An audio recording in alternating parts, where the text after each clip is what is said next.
Why do we need to have one standard that is normal and healthy and superior and above all others in the hierarchy?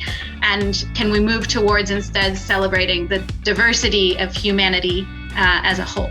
Let's begin to assume that, like society is culturally diverse, sexually diverse, gender diverse, it's neurodiverse. We need to assume that, and we need to plan for that from the start. Again, we need to change our culture. We need to change our narratives around what it means to be productive, what it means to listen, what it means to engage in a socially appropriate way.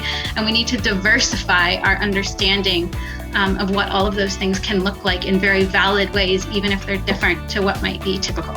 If I'm focused on making eye contact and the right facial expressions and the right tone of voice, I'm focused on that, not what you're saying.